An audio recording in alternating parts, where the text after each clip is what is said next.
an article that appeared in the Wall Street Journal written by Michael Gordon on February 23rd of this year.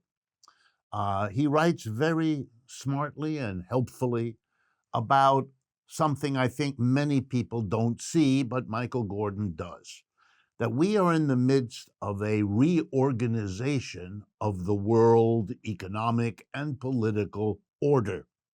I think he's right about that, and I think it is something we need to think more about as we look at current events.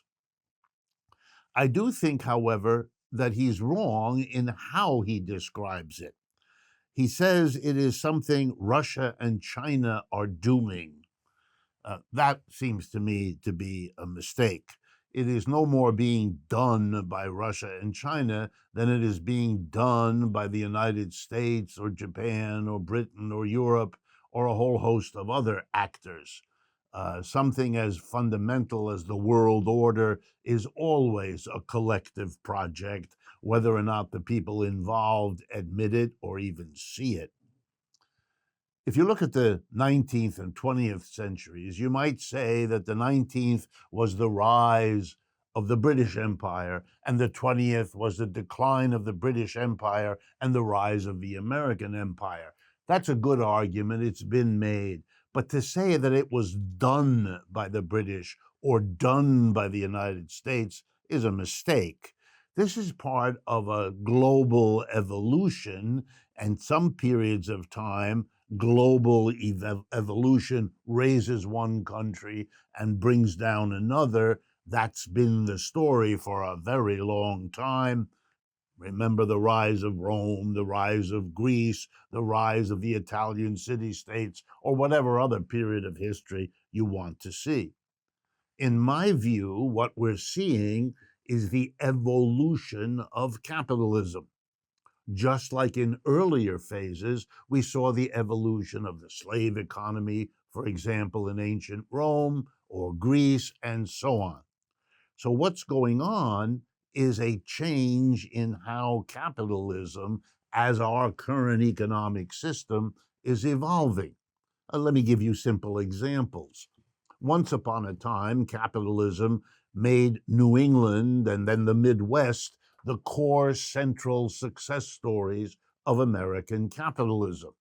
Then capitalism evolved so that we refer to the Midwest not as the core of our capitalist system, but as the Rust Belt.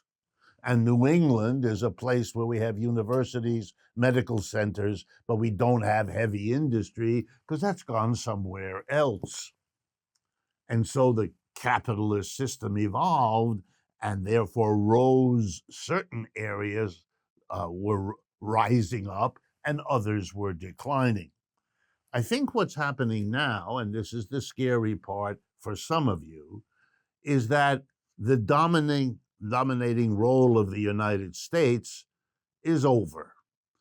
We've had our shot. We've had a century, roughly. After World War I, there was no real competitor to the position of the United States. World War I decimated Europe. It never really recovered. The beginnings of a recovery were smashed down by having another world war just a couple of decades after the first one was over. I mean, it was impossible for the Europeans to play the role they had once played. That was true for England, but it was also true for the other contester, Germany. And World War II also decimated Japan, so the United States had a free ride after World War II, literally the last 70 years. But it's over now. Capitalism is doing what it has always done. It's moved on. The core growth of the production of goods and services has moved from the United States to China, above all else, India, Brazil, other parts of the world, and everybody's trying to figure out what the new world order will now be. You can see it particularly with Germany. It's desperately trying to catch up. It's been in that position for a long time. With Germany it just got the right to rearm on a scale no one thought would ever happen again.